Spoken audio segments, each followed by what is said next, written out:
Present by Karik music. Karik music लाल button दबा के सब्सक्राइब करो और घंटी के निशान दबावे के न भूलो ताकि हमार ऑडियो वीडियो सबसे पहले पावे के लिए। भाग दू ज्योतिक महाराज की कहानी। एते कह के दिनकर महाराज भाग गए केदुली वन में से सीधा वो भाग गए कता उदयपुर में। उदयपुर में जब गए सोझे जाटा और मातल की पीठ से सोझे लीन भे गए। 12 बरिस बाबा सूत रहले सीधे तप में। कल के जय दिन सच के बेटा होते ना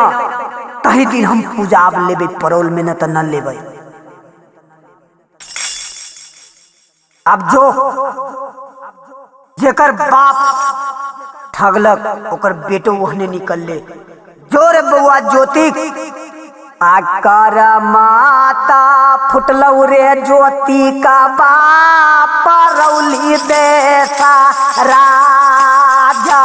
रे कोढ़िया बांस के ये तोड़ी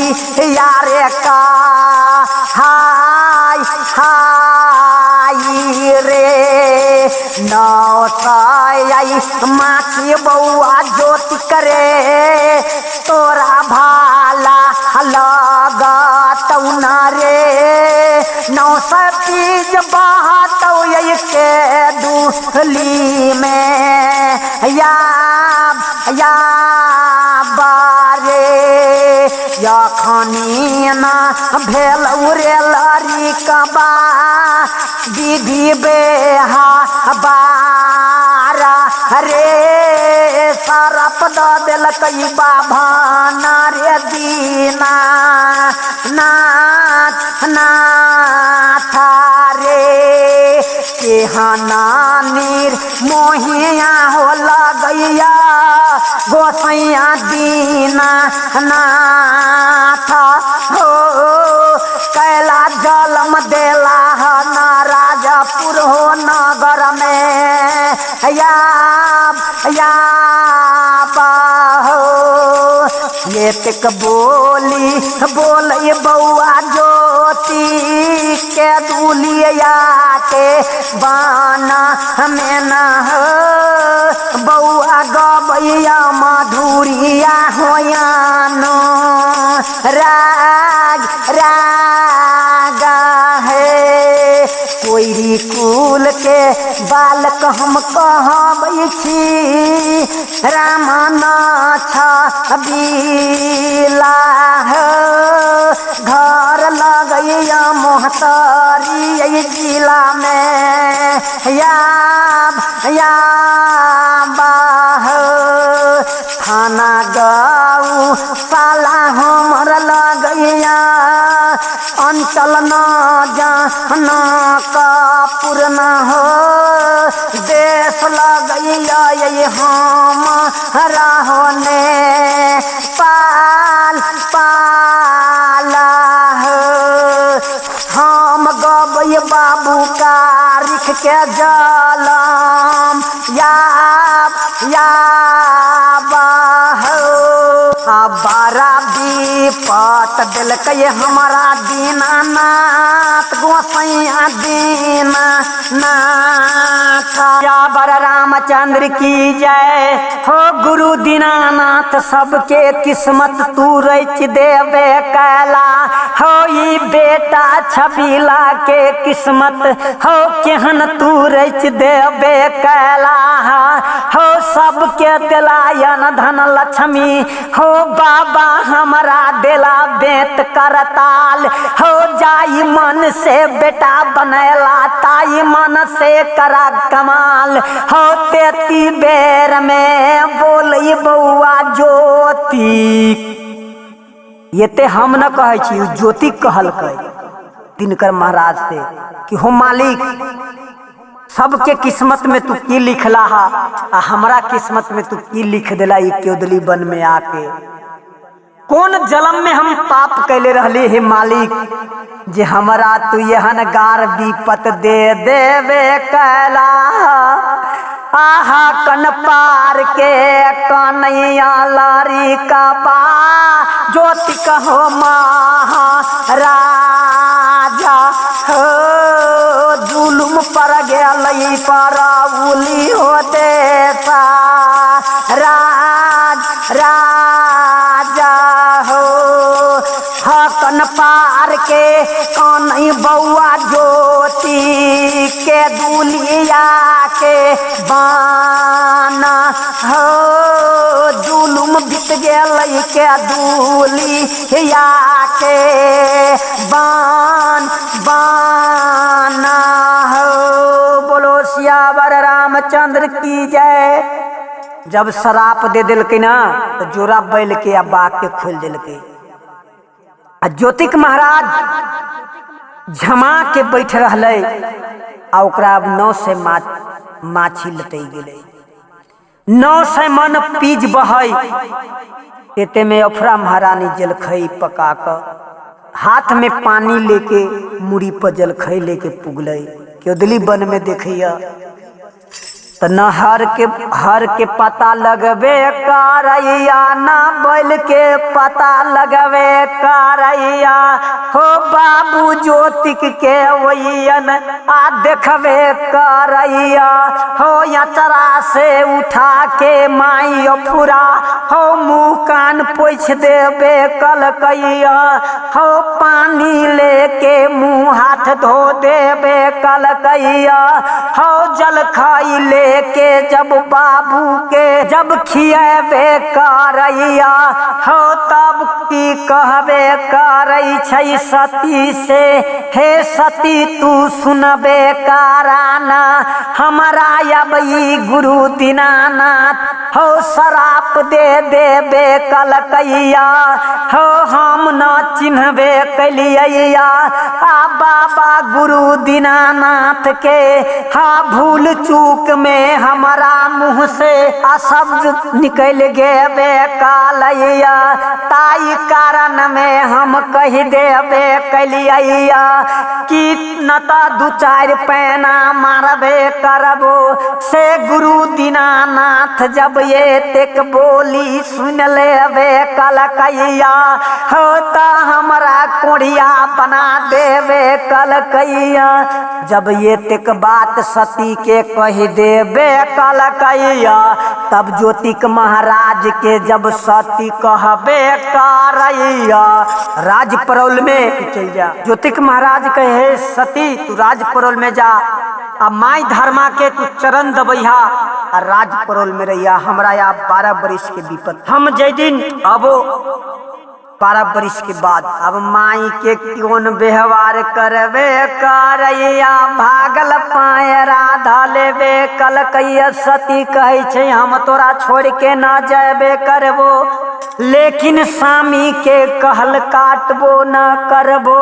हो स्वामी के कहल माई अफुरा करबे कलकई हो सती सवित्री रहबे करई है राज परौल में जा माई अफुरा हो पुग गेबे कालैया हो सती के सब बात कहबे कलकैया हो राज परौल में जब रहे लगबे करैया। जब सती सबके देख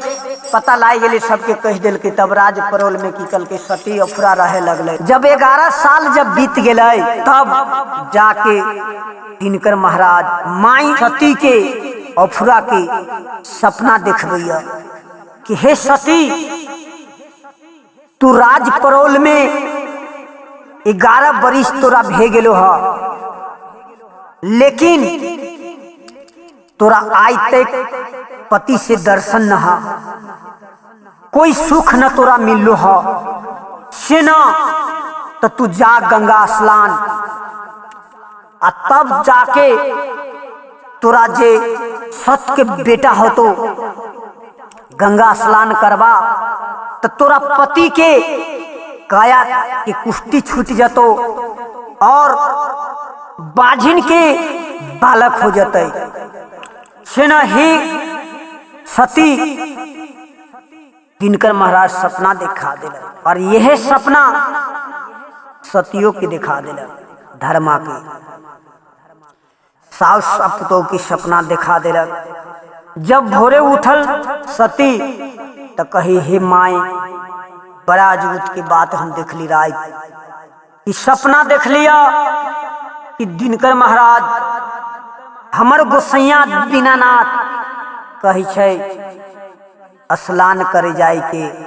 लदी गंगा में। तब सास जब ये बात सुनिए पुतोह के तो कहे छै हे कन्या हमरो कहलक सपना में हमरो रहल गोसैया आई भेटल तो यह बात हमरो कहलक से न तो बुझाइए कि हमर विपत आब कटे वाला आ गेलै कि जब देवता सपना में आवे लगी छै तो बुझू कि ओकर विपत निधाल होए लगी से न तो चला दुनू सास पुतोह अब कपड़ो लता तो नहीं है गरीबी जीवन बड़ा बेकार होई छै। अब विपत जब पड़ जाए छी तो कोई न साथ दे छी भाई ओहे विपत हमरो है। लेकिन जब वह विपत माई अफरा के जब वो जाए लगी तैयारी भगेल तो इंद्र कैलाश से ओकरा लेल देवमुनि लहंगा पटोर और दिव्य वस्त्र भेजलक दुनू सास के लागी लेके चल देवे कलकैया हो गंगा स्नान में जब पुग गेबे कालैया आ सास पुतोह जब पुग गेबे कालैया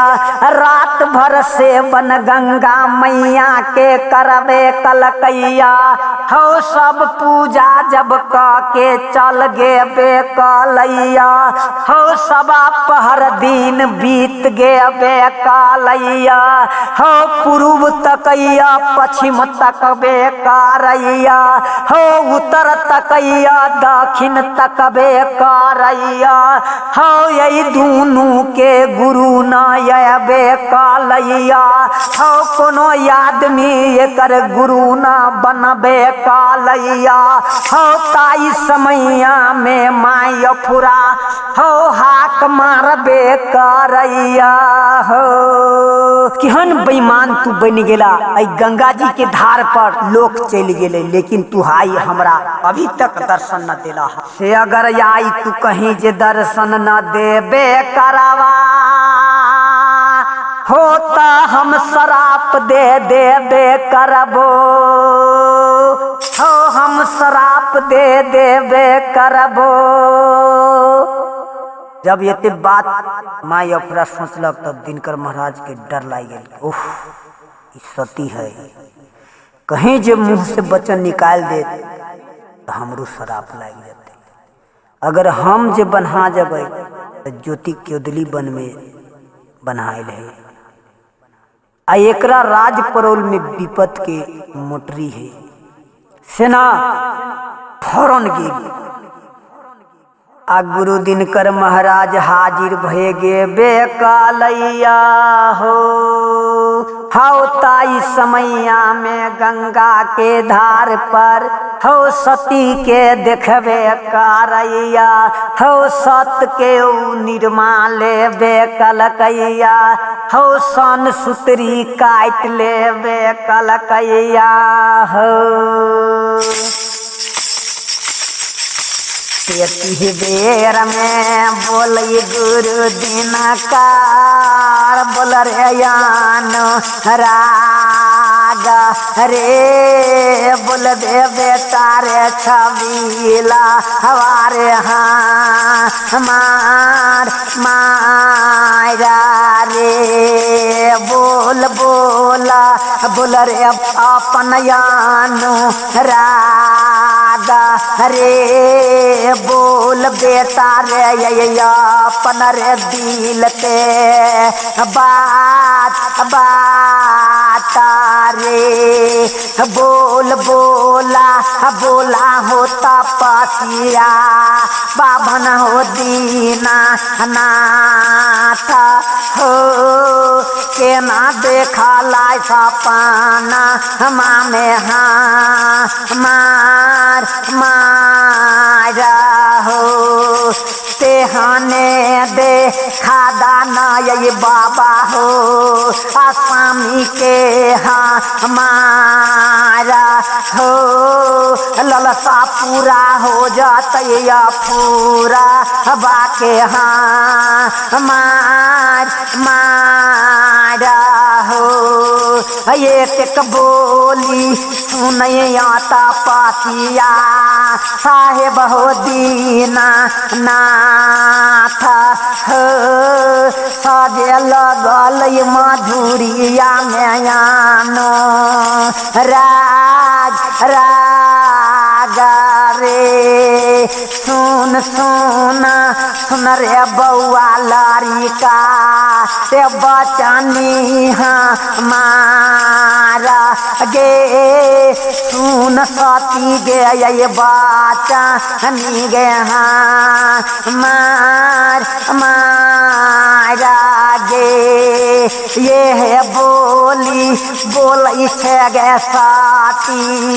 अपुरवा सुका मारा गे ललसा पूरा हो जातो ये गंगा गे जी के धार गे बोलो श्यावर रामचंद्र की जय। एक ललसा पूरा माई अफरा के कह दिला कि जो तोहर ललसा पूरा हो जातो माई अफरा के ललसा पूरा भे। Present by Karik music. Karik music लाल बटन दबा के सब्सक्राइब करो और घंटी के निशान दबावे के न भूलो ताकि हमार ऑडियो वीडियो सबसे पहले पावे के लिए। अब ऐसे गाड़ी गंगा स्नान तक कर लेलखिन माई अफरा अक्षत फूल लके गंगा स्नान करा दिलखिन बाबा गुरु दीनानाथ और स्वामी से दर्शन करा दिलखिन। और ऐसे अगाड़ी हम राज परौल के बर्ता गबई बाबू कारिक के जलम अगला भाग में अपने सबके समक्ष में हम प्रस्तुत करब भाग 3।